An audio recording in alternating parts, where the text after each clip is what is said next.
So, I don't know anything about the 3 days of darkness. I know a little about it. Not that much, really. And the reason for that is because I have stayed clear from that one. I've known not to even look into it.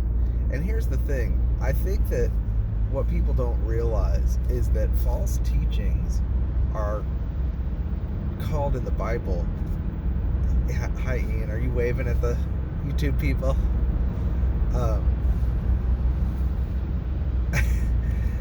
False teachings are not just called false teachings. It's not like someone, I made a mistake.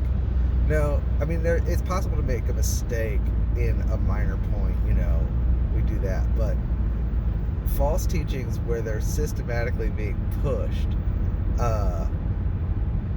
are called doctrines of demons. And the people who follow them are said to be following seducing spirits.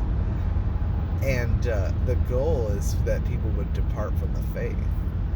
And this is kind of hard to do. So, because I know that when there's something false, there's a demonic agenda, and there's seducing spirits, and there's demonic attack, I stay clear. So all I can say is my sense on that one, because I'm not familiar with the nuances of it, is that it's false. And it's designed to produce fear at the time that we should be rejoicing and confident. It produces the exact opposite of what the Lord wants for us.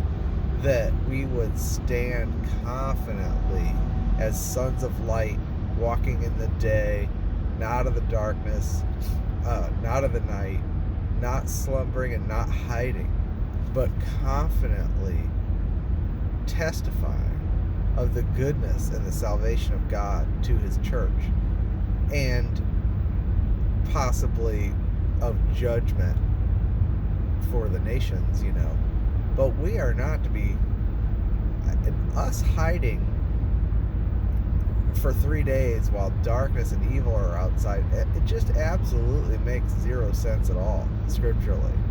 I mean, even if you do try to apply Old Testament stuff, and I know they use, the Passover and stuff like that, it's just dumb. And I've heard it comes from Catholic doctrine, and people have asked me about it. Sorry, I'm not going to be the expert to tell you all the nuances of what that whole thing is, because I've known to stay clear for myself. And that kind of leads me to my next point. And I've given messages about how should you listen to a teacher, Man, you can't be flirting with this stuff, even if you think you're totally grounded in grace and completely impervious to deception.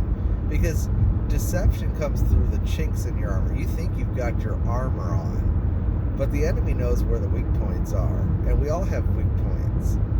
And these people that are peddling this stuff, they don't know what they're doing, and they're deceived, and there's actually demonic deception and demonic activity in the deception being released from them.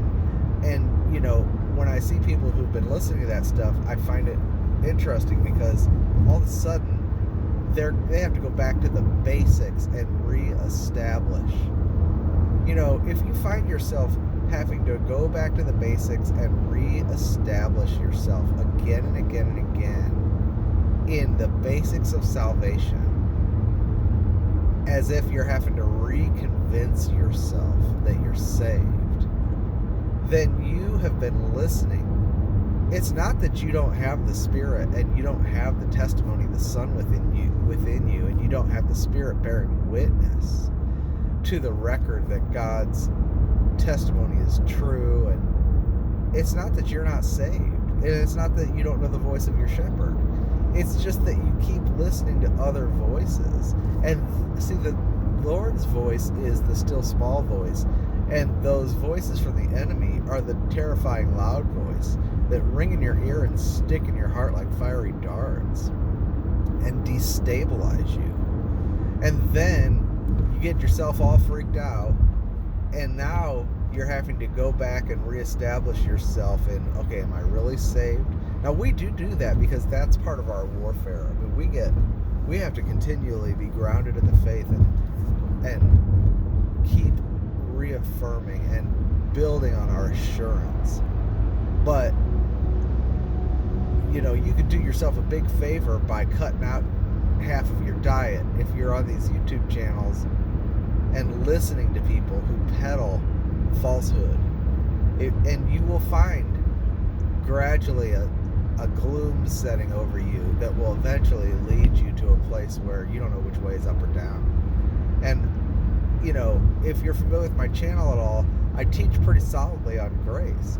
But I've confessed before that in November of last year, I was watching YouTube videos about dreams of hell. I don't know why I started watching these dreams of hell videos.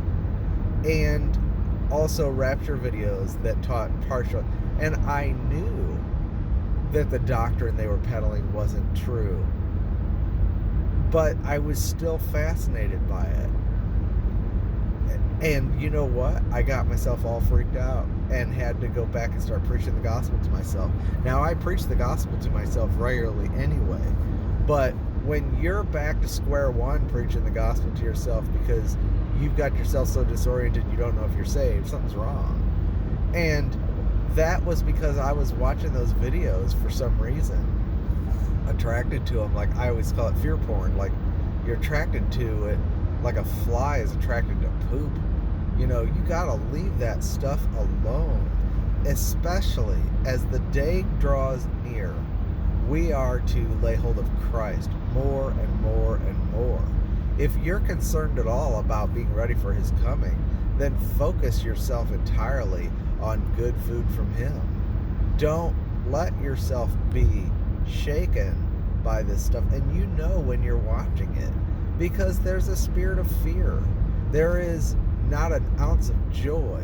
There is not an ounce of sweetness, and there's nothing in it that comforts you. Well, that's not God's voice.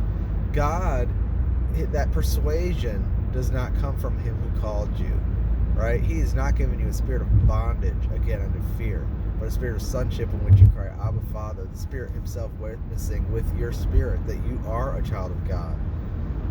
And he's not giving you a spirit of timidity, but of power, love, and a sound mind.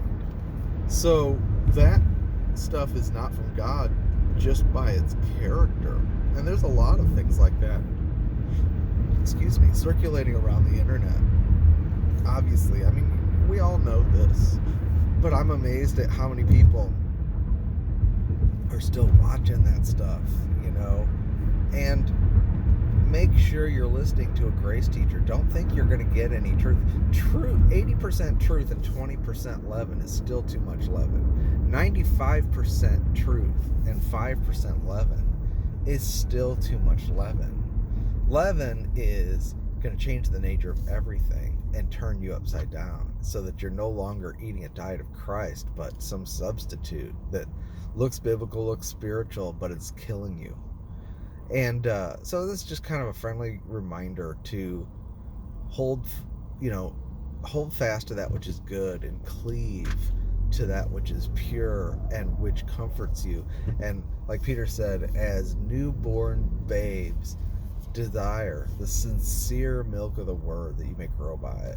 We have to continually come back fresh to the gospel of grace and to the goodness of God. We've tasted that the Lord is good, and we need to stay with that taste. There's a taste to the New Testament ministry. It is the taste of Christ, and he is good, and he is here to edify and build you up and console you and comfort you, and he's given the Spirit as a comforter so you can know his voice, and you do know his voice. But there are those who would seduce you, and they bring you into all kinds of confusion, even though you know his voice. Now you've got these other voices that you're hearing that seem to be louder, and then you have to be brought back. You'll be always brought back to square one, but why not stay at square one? So that's just my encouragement. Talk to you later.